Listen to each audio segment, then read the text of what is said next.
Assalamualaikum warahmatullahi wabarakatuh.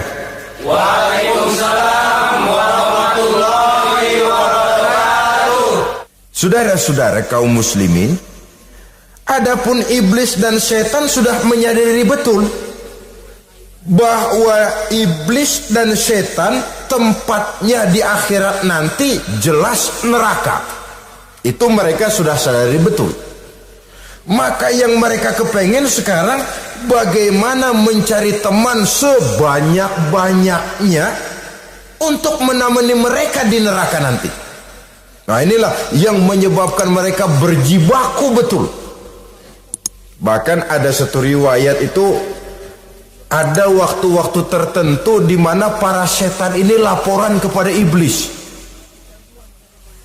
Kalau ada yang laporan gagal, bukan main marahnya si iblis ini selaku komandan.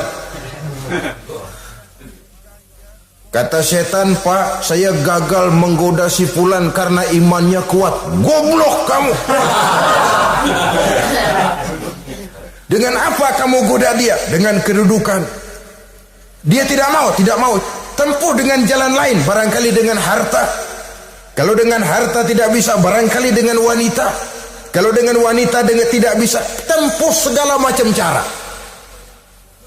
Dan mereka yang laporannya enak, artinya berhasil menggoda banyak orang-orang beriman, itu konditenya naik.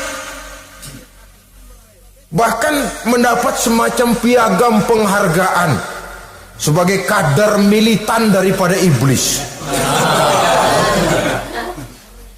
Nah, mereka berusaha dengan segala macam cara mengumpulkan teman sebanyak-banyaknya. Kalau mereka sendiri sudah tahu pasti, sadar nasib saya di akhirat nanti pasti masuk neraka, diazab dan disiksa oleh Allah. Cuma saya begini ini lantaran ulahnya Nabi Adam dulu. Maka anak-anak cucu Nabi Adam harus menjadi teman-teman saya sebanyak-banyaknya guna menemani saya di dalam neraka. Oleh karena itu, pada kesempatan pertemuan saat ini kita akan membicarakan siapa sih teman-teman setan itu. Diriwayatkan dari Wahab bin Munabbih bahwa pada satu hari iblis diperintahkan oleh Allah untuk datang kepada baginda Rasulullah sallallahu alaihi wasallam dan menjawab segala pertanyaan yang diajukan oleh baginda Nabi. Datang iblis dalam bentuk orang tua pakai tongkat. Jadi iblis itu bisa malih warna. Dia termasuk jenis makhluk halus toh, seperti halnya jin dan malaikat. Itu bisa malih warna sesuai dengan yang mereka kehendaki. Ketika datang, baginda Nabi bertanya, "Man anta?" "Siapa kamu?" Dia jawab, "Ana iblis." "Saya iblis." Jujur. "Limadza ji'ta?" "Mau apa kamu datang kemari?" kata baginda Nabi. Dijawab oleh iblis, "Innallaha amaroni an atika wa ujibaka an kulli ma sa'altani." Allah memerintahkan saya untuk datang kepadamu dan menjawab segala pertanyaan yang engkau ajukan kepada saya. Nah, atas pernyataan ini baginda Rasul kemudian bertanya dengan dua pertanyaan. Pertanyaan pertama, iblis, "Kam ikhwanuka min ummati?" Ada berapa sih teman-temanmu dari golongan umatku? Dari golongan umatku, umat Islam ini, bukan orang lain. Kalau orang kafir sih sudah jelas, itu memang CS-nya iblis. Tapi dari umatku, siapa saja yang jadi teman-teman kamu iblis? Menjadi antekmu, menjadi alatmu sejak dari dunia sampai ke neraka nanti. Atas pertanyaan ini iblis menjawab, teman-teman saya dari golongan umatmu ya Muhammad, asyarun, ada 10 orang. Ada 10 orang yang merupakan teman-teman iblis dari dunia sampai ke neraka. Siapa mereka? Pertama kata iblis, teman saya hakimun jair, hakim yang curang, hakim yang tidak adil. Ini bisa dimaklumi. Kenapa? Karena hakim diharapkan adalah produk keadilan. Sehingga orang mengatakan seorang hakim adalah seorang yang meletakkan sebelah kakinya di surga dan sebelah lagi di neraka. Kalau adil dia menghukum, kaki sebelah kanan yang akan menentukannya ke surga. Kalau licik dia menghukum, kaki sebelah kiri yang akan menjerumuskan dia ke dalam neraka. Saudara-saudara kaum muslimin rahimakumullah, sesungguhnya dalam kehidupan kurangnya sandang pangan bukan satunya-satunya sebab yang membuat orang menderita. Tidak teraturnya perumahan, kurangnya lapangan kerja bukan satu-satunya yang menyebabkan rakyat menderita. Tapi lukanya rasa keadilan, tidak tegaknya hukum sebagaimana yang diharapkan, itu juga bisa menjadi sumber nestapa, bisa menjadi asal dari segala derita. Oleh karena itu, hakim yang tidak adil, hakim yang curang, yang menghukum tidak berdasarkan hukum, tapi berdasarkan kepentingan, berdasarkan pesan sponsor, hukum bisa dibeli, ada istilah mafia peradilan. Hakim-hakim macam ini yang akan menjadi teman-teman iblis. Dan tiap kali palu akan diketuk, iblis sudah bukan main sibuknya. Kekuasaan di tanganmu, hijau katamu, hijau yang akan berlaku, merah kau ketok, merah yang akan jadi keputusan. Orang lain tidak tahu ini kesempatan untuk jadi kaya, ini kesempatan untuk naik pangkat. Manipulir hukum tidak ada yang tahu karena orang banyak yang awam dengan hukum.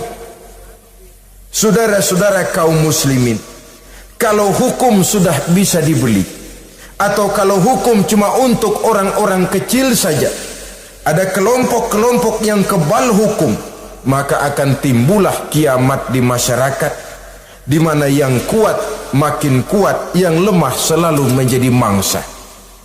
Oleh karenanya, hakim yang serong, hakim yang durjana merupakan teman-teman setan, merupakan teman-teman iblis dari dunia sampai ke neraka nanti. Ini yang pertama. Oleh karenanya, pada dasarnya setiap kita adalah hakim untuk keluarga, dalam pergaulan. Hendaklah adil di dalam memutuskan segala sesuatu. Lebih-lebih hakim yang memang menjadi pengayom masyarakat. Bukankah lambang para hakim digambarkan dalam bentuk neraca yang berimbang?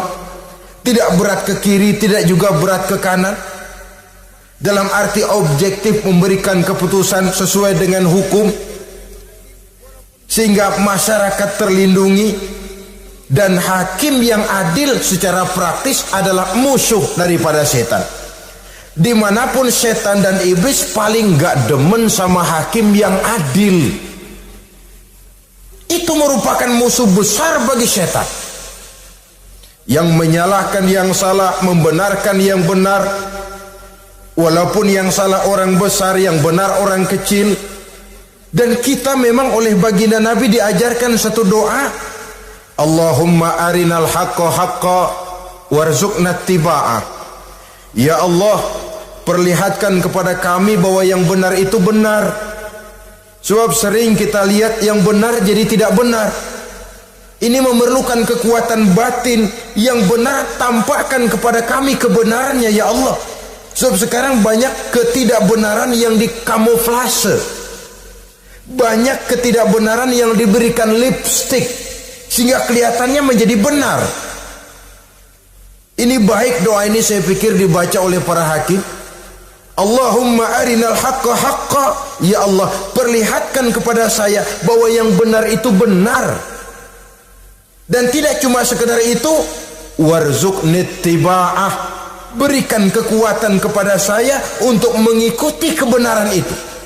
Sebab kadang-kadang terjadi juga dia tahu yang benar itu benar, tapi tidak punya keberanian moral untuk mengatakan bahwa itu benar.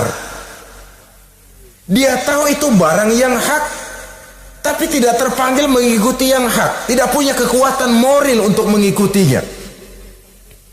Lalu doa ini pun disambung, wa arinal batila batilan warzuqna ijtinaba. Wahai Allah, perlihatkan kepada kami bahwa yang batil adalah batil, bahwa yang salah adalah salah, bahwa yang munkar adalah munkar. Berikan kepada kami kekuatan untuk menjauhi yang munkar, yang batil, yang zalim. Saudara-saudara kaum muslimin rahimakumullah, kita sering mencaci kaum pelacur sebagai sampah masyarakat. Tapi sadarkah kita bahwa pelacuran di bidang hukum, pelacuran di bidang intelektual, kadang-kadang pelacuran di bidang agama, dalam arti menjual ayat untuk membela yang salah dan menekan yang benar, ini juga tidak kalah bahayanya dengan prostitusi, pelacur-pelacur yang kita anggap sebagai sampah daripada kehidupan masyarakat itu. Oleh karenanya, maka hakim yang adil merupakan musuh utama daripada iblis dan setan. Mereka akan sibuk sekali kalau seorang hakim sudah berketetapan untuk melahirkan keputusan hukum yang seadil-adilnya. Ini yang pertama, teman setan adalah hakim yang nyeleweng, yang tidak adil. Yang kedua, teman saya, kata iblis, ghaniyun mutakabbir, orang kaya yang sombong. Orang kaya sombong itu teman setan. Orang miskin sombong itu lebih teman lagi tuh. Sebab ini sudah kelewatan. Kalau orang kaya sombong barangkali masih lumayan lah, memang kaya. Tapi kalau sudah miskin sombong, minta ampun. Orang kaya yang sombong adalah musuh iblis. Sebab pada hakikatnya tidak ada yang kaya dalam kehidupan ini kalau sudah bercermin kepada apa sih yang kita punya. Nabi Sulaiman karena merasa menguasai antara masyrik dan maghrib, satu hari pernah mohon izin kepada Allah. Ya Allah, saya mohon izin kepadamu untuk memberikan makan kepada seluruh makhluk-makhlukmu sekedar satu hari saja. Baik, satu hari Nabi Sulaiman mau menjamin menanggung makannya semua makhluk karena merasa kaya. Baik, kata Allah. Lalu sibuklah Nabi Sulaiman mengadakan persiapan. Seluruh bala tentaranya, jin, binatang dikumpulkan, mengumpulkan makanan yang sebanyak-banyaknya, diatur di satu lapangan yang sangat luas.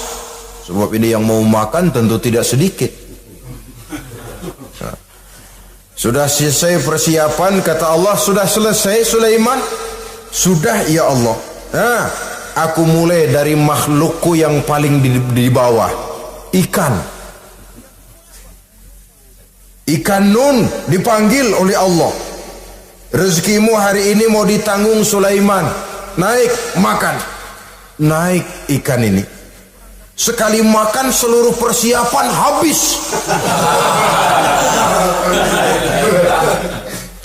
Goleng kepala Nabi Sulaiman, beliau sadar lalu sujud, maha kaya engkau ya Allah.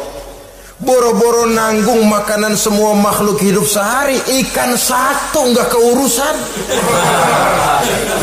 Ini baru sekali makan, bagaimana nambahnya? Jadi apa sih yang kita anggap kaya ini? Maka orang kaya yang sombong pada hakikatnya kacang yang lupa akan kulitnya. Tidak ada yang kita bawa pada saat kita terlahir ke alam ini, sebagaimana juga tidak ada yang kita bawa pada saat kita meninggalkan alam ini. Harta kita akan pindah nama. Sebab itu yang perlu kita jaga pada hakikatnya tidak lain nilai-nilai iman, sebab ini yang akan kita bawa. Cuma ironinya, karena iman itu abstrak, bukan benda, orang yang kehilangan iman tidak pernah ribut. Sebaliknya, karena harta itu materi, benda konkret, orang yang kehilangan harta cepat merasa, cepat ribut. Motor hilang, ribut. Kenapa? Motor itu benda, kelihatan. Duit hilang, ribut. Televisi hilang, ribut. Kenapa? Benda. Tapi kalau iman yang hilang, wah kelihatannya tenang-tenang saja, Pak.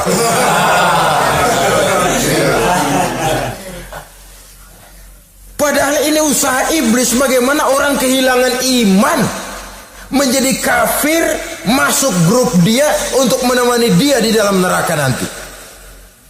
Dia gelincirkan iman kita, dan kita sering tanpa terasa telah mengalami pergeseran nilai-nilai iman, kalau tidak tergusur sama sekali. Cuma saya katakan tadi, oleh karena iman ini bukan benda, orang yang kehilangan iman kurang begitu merasa. Padahal ini yang paling berharga. Sebab ini yang akan kita bawa menghadap Allah. Orang itu kalau sudah yakhruju minad dunya bighairi iman, keluar dari dunia, meninggalkan dunia dan seluruh isinya, kembali menghadap Allah dengan tidak membawa iman, tempatnya jelas sudah. Itu yang paling kita khawatir. Pangkat jelas tidak kita bawa, harta benda akan pindah nama jadi milik ahli waris kita. Tiba-tiba iman yang cuma satu itu tempat kita bergantung hilang juga dari diri kita. Dengan apa kita mau menghadap Allah? Dan kemalangan apa yang lebih besar dari orang-orang yang telah kehilangan iman pada saat dia menghadap Allah Subhanahu wa ta'ala. Karena itu saudara-saudara, terutama yang diberikan amanah berupa harta oleh Allah dalam kehidupan ini, bersyukurlah kalau saudara diberikan kepercayaan oleh Allah untuk menyalurkan rezeki kepada orang lain, seperti keran yang nyimpen air tapi tidak untuk dirinya, disalurkan kepada yang memerlukannya. Rezeki dia cuma lewat tangan saya, rezeki dia cuma lewat tangan saya. Berbahagialah orang kalau dipercayai Allah untuk menyalurkan rezeki kepada orang lain. Artinya agen. Yang ditunjuk jadi agen Allah, kok nggak bangga? Kalau sudah kemari cara berpikir, insya Allah rasa bakhil bin pelit alias medit bin koret.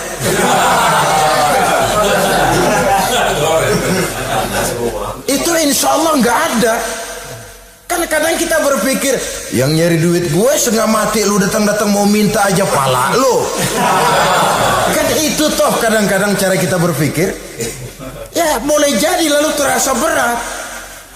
Tapi kalau kembali kepada kesadaran, barangkali alhamdulillah rezeki dia cuma lewat tangan saya. Kalau saya nggak ngasih dia, barangkali nggak semudah ini saya dapat rezeki. Allah mudahkan rezeki saya karena saya sering membantu orang-orang yang memang memerlukannya. Andai kata saya nggak membantu mereka, belum tentu rezeki selancar ini. Tidak lalu enak aja, peras keringat gua banting tulang, pergi pagi pulang sore, lu datang-datang nada aja. Berbahagialah orang jikalau sekali lagi dia dijadikan agen oleh Allah untuk menyalurkan rezeki kepada mereka yang memang memerlukannya. Kalau tidak ke arah itu kita berpikir, yang timbul bakhil. Bakhil lalu bermegah-megah dengan hartanya, timbul kesombongan. Senang lihat orang susah, lalu dia sendiri dengan hartanya cuma to show only, pameran. Lewat di kampung senang kalau orang melotot, lihat mobilnya yang serba mengkilap, sepatunya yang serba mahal. Senang kalau wah, semua gaya hidupnya serba jet set. Wah, wah, wah. Senang betul kalau melihat orang sudah serba bengong lihat keadaan dia. Timbul takaburnya, sombongnya, ngenyek kepada yang lain. Maka orang kaya yang sombong teman iblis, teman setan. Setan senang betul. Sebaliknya secara praktis, orang kaya yang rendah hati adalah musuh iblis. Saudara-saudara kaum muslimin rahimakumullah. Lain memang. Kalau kita diberikan ilmu di akhirat nanti pertanyaan cuma satu, ilmumu kau amalkan untuk apa? Kalau kita diberikan umur panjang, pertanyaan akhirat satu saja, umurmu kau habiskan di mana? Tapi kalau sudah harta diberikan kepada kita, pertanyaan akhirat dua, min aina iktasabahu wa fima anfaqahu. Hartamu kau dapat dari mana, kau belanjakan kemana? Depan belakang ditanya. Yang ketiga, teman iblis itu tajirun khain, pedagang yang berkhianat, baik kepada sesama teman pedagangnya karena ingin lebih maju dari yang lain. Terjadi persaingan yang tidak sehat di berbagai bidang bisnis, ataupun kepada para pembelinya dengan mengatakan barang yang baik adalah barang yang tidak baik menjadi baik. Sebab pada dasarnya apabila kaum pengusaha sudah berkhianat akan timbul kegoncangan ekonomi. Dan kegoncangan ekonomi dampaknya adalah melahirkan kelas-kelas kemiskinan. Kemiskinan merupakan satu perangkap iblis. Biasanya orang kalau udah melarat udah dekat banget sama kafir. Ya, kalau tidak dilatar belakangi oleh nilai iman yang kuat. Udah melarat, udah dekat benar dah sama kafir. Apalagi iblis ini menggodanya, pandai dia. Kepada orang miskin dia datang dengan bujukan materi. Kepada yang cukup hartanya dia datang dengan bisikan lain. Pendeknya iblis dan setan itu kalau ibarat tukang joget, dia ngerti betul irama kendang.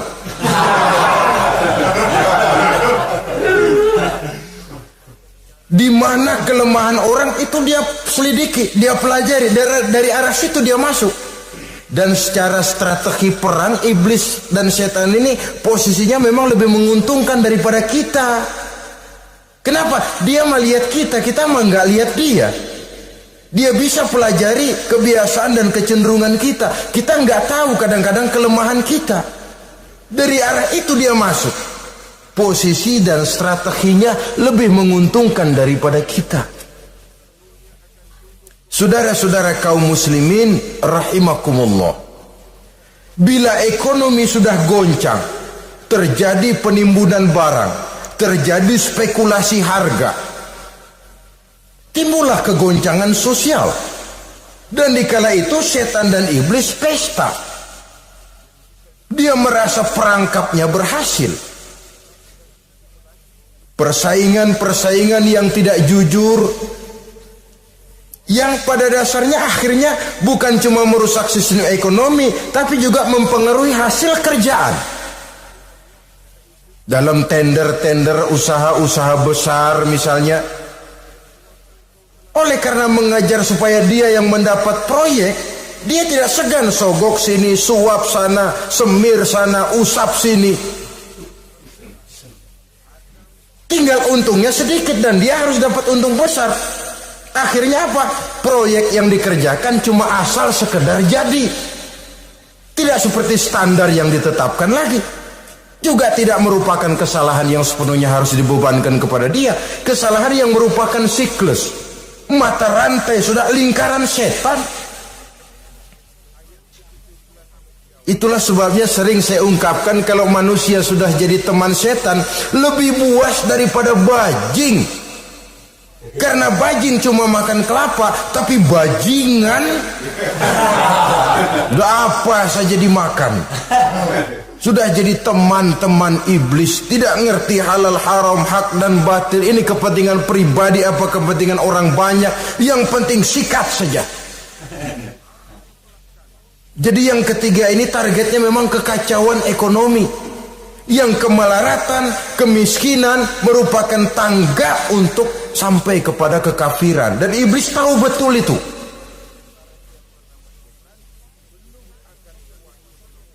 Lain misalnya contoh yang diberikan oleh Rasul. Rasul kan pernah dagang di kala remaja itu, membawa dagangannya Siti Khadijah, kain. Beliau dagang kain. Berapa kain ini?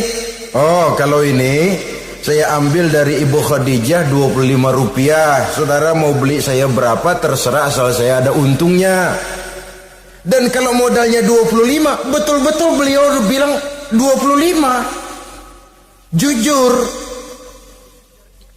Kita kan enggak, udah bohong campur sumpah lagi.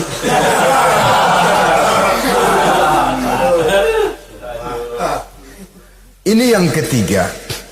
Yang keempat, teman-teman setan, teman-teman iblis, syaribul khamr. Orang yang minum arak, pemabuk, itu teman setan. Bahkan divonis tidak beriman orang yang pada saat meninggal dunia di dalam perutnya itu masih ada khamr. Tidak beriman divonis. Jadi dalam satu pesta di mana disediakan minuman-minuman keras, iblis itu sudah masang perangkap. Dan bila minuman itu dihampiri orang, dia mulai senang, wajahnya berseri-seri. Kalau minuman dituang ke gelas, dia tepuk tangan. Bila minuman mulai mengalir ke tenggorokan, dia jijimprakan iblis. Girang bukan main.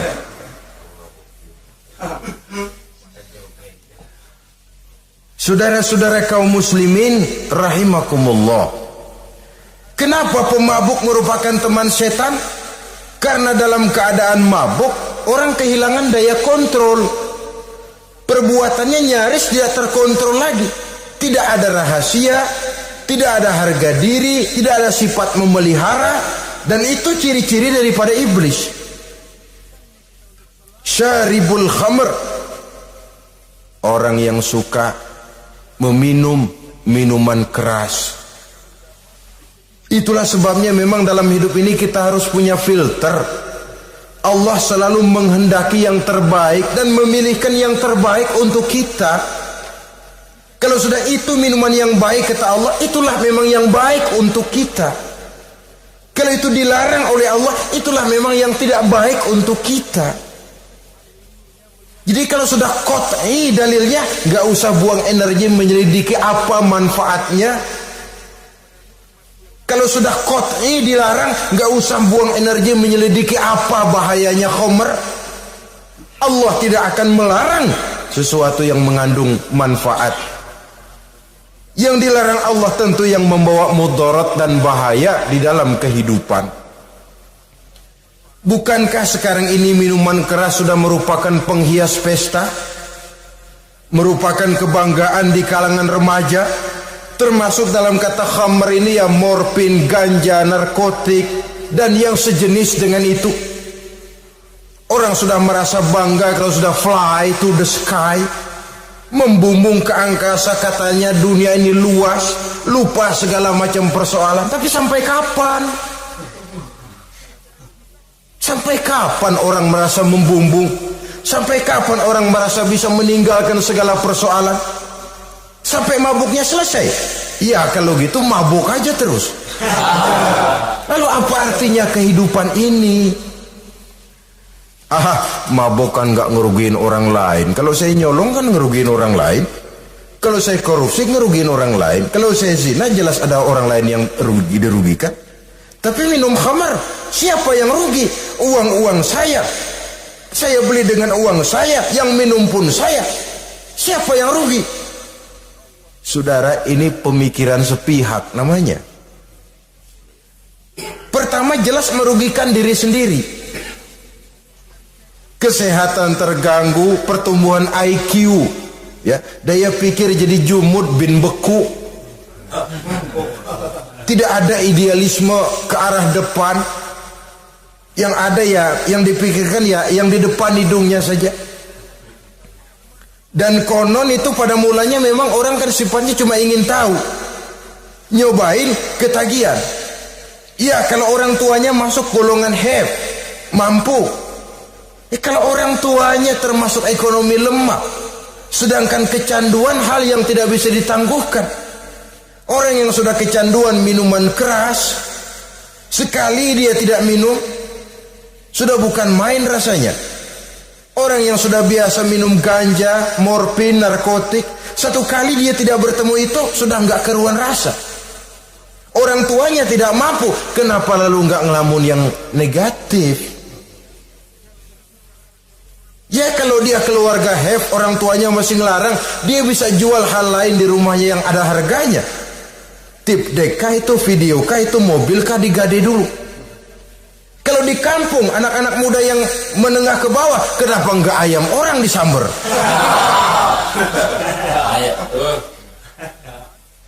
Terjadilah perbuatan negatif yang akhirnya merembet kepada merugikan orang lain.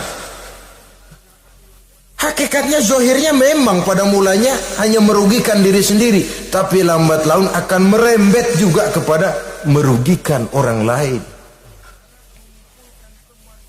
Oleh karena itu pantas kalau dalam perjalanan Mi'raj begitu hendak start dari Masjidil Aqsa menghadap Allah, kepada baginda Nabi disodorkan 2 gelas minuman. Segelas susu dan segelas arak. Muhammad, kau ambil salah satu minuman itu, kau minum. Mantap. Nabi mengambil gelas yang isinya susu, lalu beliau minum. Selesai minum, kata Jibril, Sadaqta ya Muhammad, laqad asabtal haq. Kamu benar Muhammad, pilihanmu tepat. Kenapa? Untung saja susu yang kamu minum.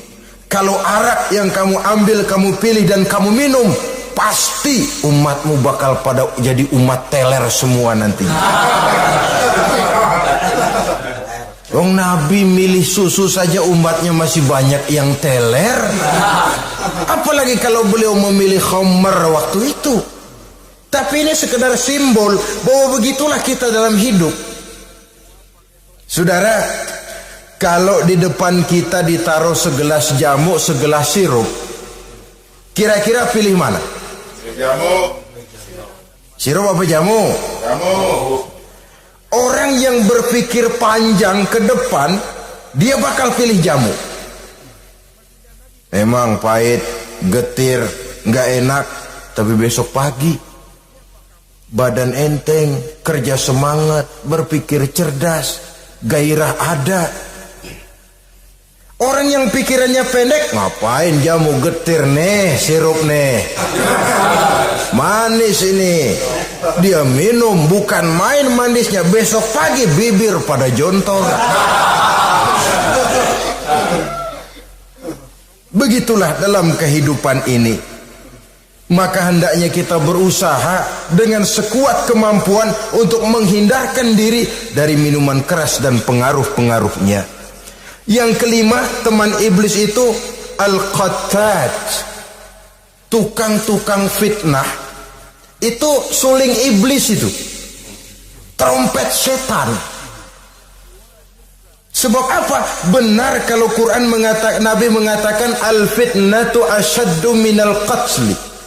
Fitnah lebih bahaya dari pembunuhan. Sebab apa? Pembunuhan membunuh orang secara langsung, fitnah membunuh orang pelan-pelan. Kalau mati mau mendingan cepat daripada pelan-pelan. Pelan-pelan mati, cepat mati enakan cepat, nggak ngerasain sakit. Fitnah membunuh orang pelan-pelan.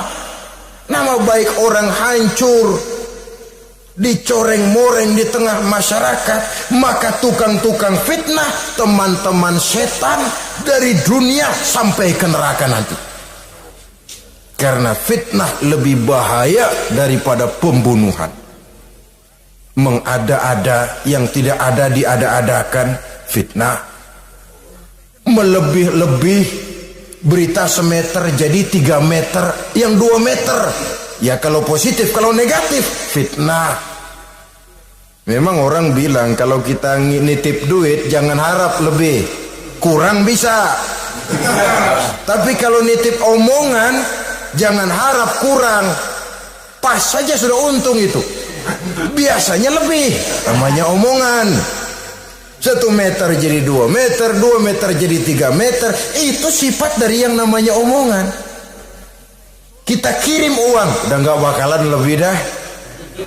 Ini nitip uang sama saya 50.000, tambahin 10.000, langka yang berpikir begitu.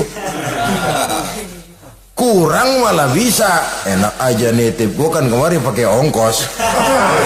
Itu mah transport misalnya. Tapi kalau sudah nitip omongan, pas saja sudah untung loh. Biasanya malah lebih. Fitnah pernah melanda Nabi Zakaria. Fitnah pernah melanda Habil dan Qabil. Fitnah pernah melanda Nabi Ibrahim. Fitnah bahkan pernah melanda kehidupan baginda Rasulullah sallallahu alaihi wasallam. Dalam peristiwa yang lazim kita kenal dengan hadisul ifki, bagaimana gosip pun sempat mengguncang rumah tangga kehidupan baginda Nabi. Sehingga pantas kalau beliau sendiri mengatakan al-fitnatu asyaddu minal qatli. Pemfitnah itu lebih bahaya daripada pembunuhan, karena fitnah membunuh orang secara pelan-pelan. Saudara-saudara kaum muslimin rahimakumullah, lidah tidak bertulang. Sohirul jirmi azimul jurmi, kecil bentuknya tapi besar akibatnya. Kalau kita luka karena silet 2-3 hari boleh sembuh, tapi luka karena lidah seumur hidup kita ingat. Asal lihat orangnya ingat, nih dia nih yang ngomong kagak enak banget, gua tandain dah.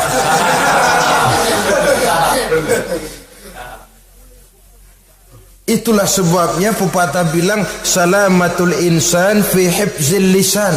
Orang akan selamat jikalau dia pandai menjaga lidahnya.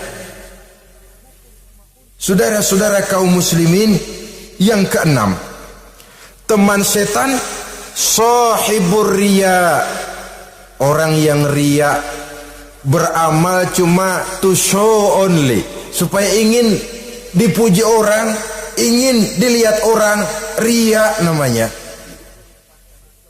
Tidak ada ikhlas. Sebab kata Imam Ghazali, an-nasu kulluhum niyamun illal alimun, wal alimuna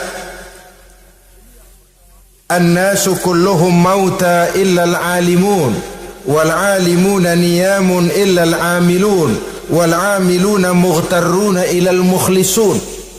Manusia itu pada hakikatnya mati kecuali orang alim. Orang alim sekalipun hidup hakikatnya adalah tidur, kecuali orang yang mengamalkan ilmunya. Dan orang yang mengamalkan ilmunya banyak yang tertipu, kecuali orang yang ikhlas. Tepat ini fatwa Imam Ghazali. Manusia hakikatnya tidur kecuali orang yang alim. Orang yang alim walaupun hidup tapi tidur. Hidup tidur, ya nggak bisa berbuat banyak, kecuali orang yang mengamalkan ilmunya. Dan orang yang mengamalkan ilmunya banyak yang tertipu, kecuali yang ikhlas. Jadi kalau amal itu adalah jasad, ikhlas itu adalah ruh. Amal tanpa ikhlas patung. Patung tidak bisa berkembang, tidak bisa berbuat banyak, namanya patung. Itu amal tanpa ikhlas.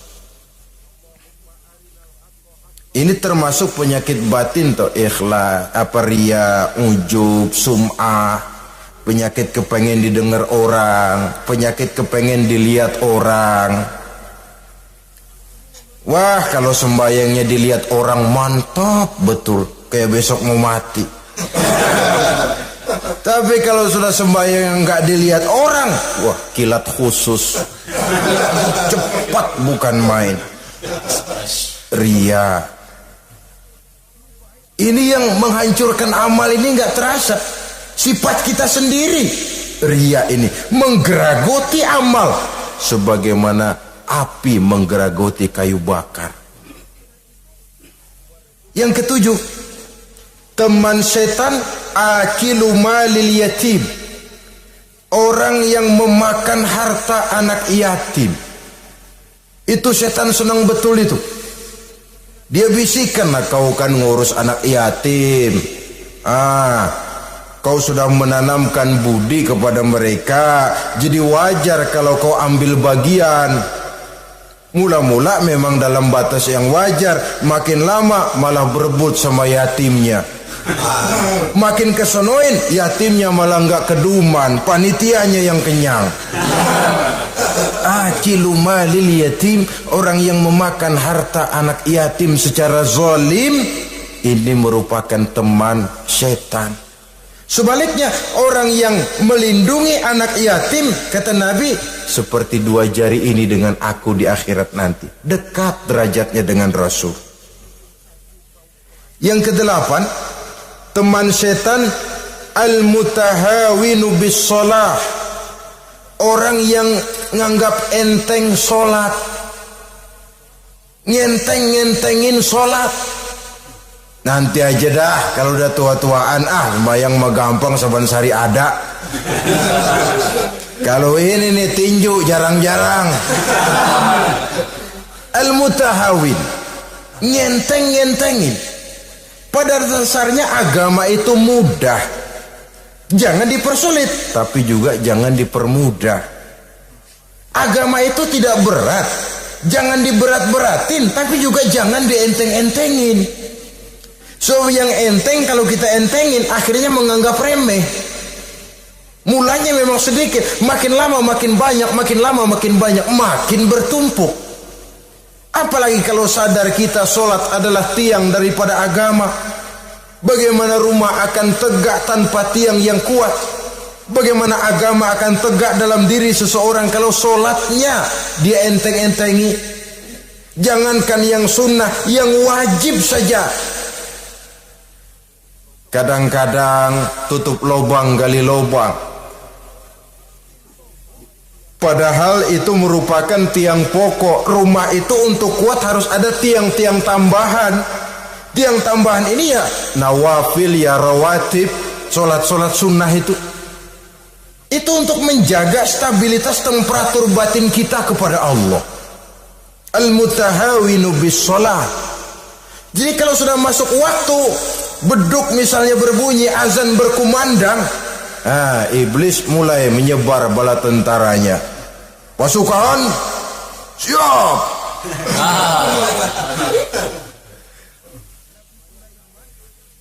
Kama yang dagang dia bisikin, sudah enaknya lo dagang, pembeli lagi banyak-banyak, sembahyang mah ada besok. Sama yang kerja, jangan ditinggal, ini kerjaan tanggung, sembahyang masih ada besok.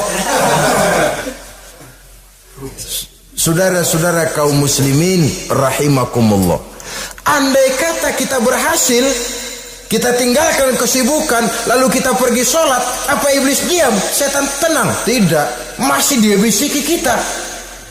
Iya, kalau mau sembahyang ya sembahyang, cuman buruan udah. Nah, yang mau belanja, yang menunggu, bukan main. Sampai ruku kita tidak sempurna, bacaan kita semrawut, sujud kita tidak lengkap, sholat juga, tapi disitulah masuk iblis. Atau kalau itu kita berhasil cegah, ruku tertib, ada tumakninah, sujud bagus, iblis masuk lagi. Wah, memang sembahyang kamu mantap, orang lain gak ada yang sembahyang kayak kamu. Yang timbul apa? Ujub, sombong kepada diri sendiri. Begitu rapi sembahyang, lo ya pada kagak sembahyang, apaan lo? Gua nih Itu sudah perangkap iblis. Jadi lewat segala macam cara dan jalan, kepada yang ibadahnya bagus ditanamkan rasa ujub, kepada yang mau berusaha bagus ditanamkan sifat was-was, buru-buru. Saudara-saudara kaum muslimin, ini yang ke-8. Yang ke-9, mani'uz zakah. Orang yang enggan membayar zakat itu teman setan. Gak ada urusan sama zakat. Sayang-sayang harta dizakatin. Saudara-saudara, padahal zakat itu kata Nabi, zakku amwalakum biz zakat. Bersihkan hartamu dengan zakat. Jadi barangkali bercampur harta itu dengan sedikit yang tidak baik, bercampur dengan yang kotor. Zakat itu membersihkan yang lain. Kita misalnya dalam satu kelas punya murid 40 orang, 42 orang, ada 2 orang yang bandel, nggak ketulungan. Sudah segala macam cara kita perbaiki, nggak juga berhasil. Ini kan kalau nggak diatasi kan mempengaruhi yang teman-teman yang 40 orang. Untuk menyelamatkan yang 40 ini, nggak apa-apa yang 2 keluarin. Bikin pemecatan. Anak saudara, kami sudah tidak sanggup lagi mengajar. Dengan ini kami berhentikan dari sekolah yang kami pimpin untuk menyelamatkan teman-teman yang lebih banyak. Mengeluarkan yang 2 untuk menyelamatkan yang 40.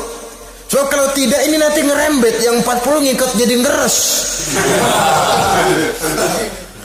Itu juga harta. Zakat untuk membersihkan yang masih tersisa. Yang terakhir, yang ke-10, teman setan, musuh, teman iblis, man yutilul amal. Orang yang terlalu panjang angan-angan, penghitung bintang di langit, yang hidup cuma ngitung jikalau, wiridannya cuma jikalau.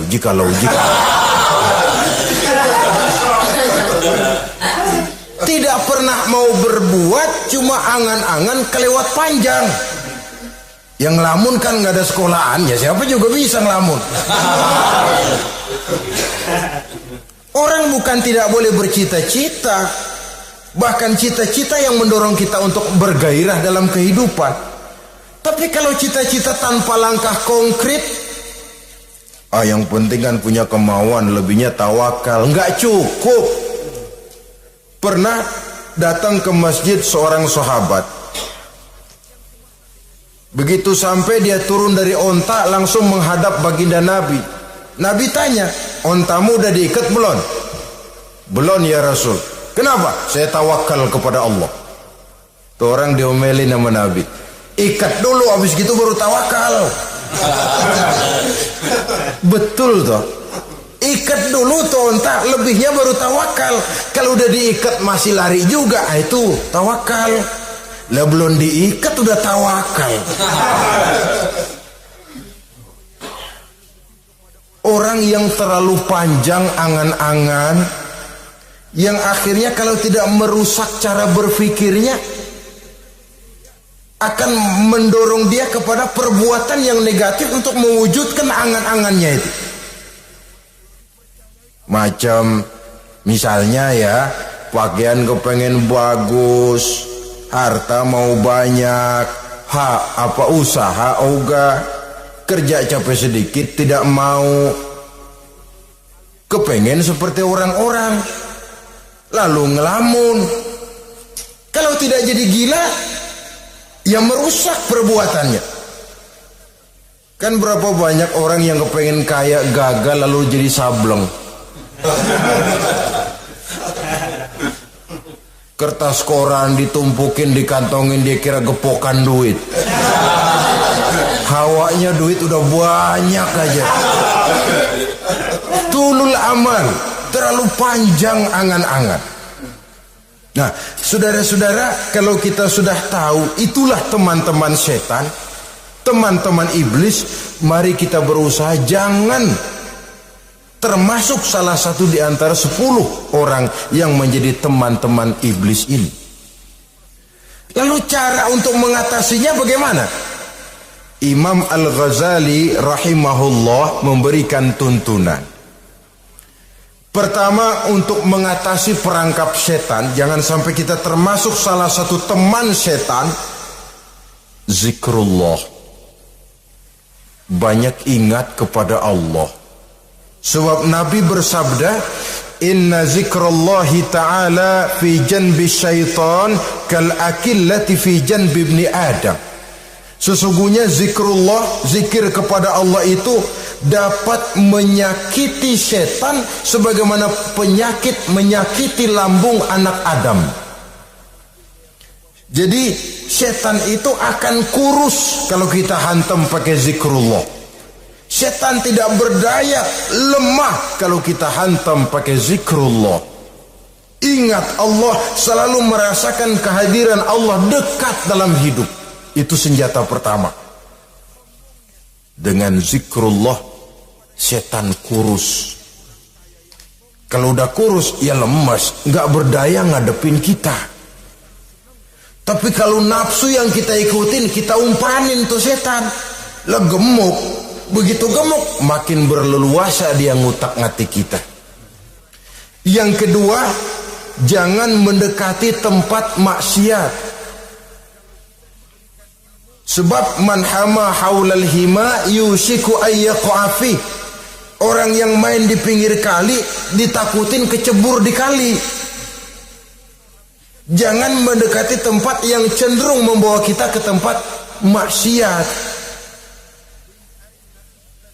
Saudara-saudara, yang ketiga, mengosongkan perut. Dalam arti rajin puasa, puasa sunnah.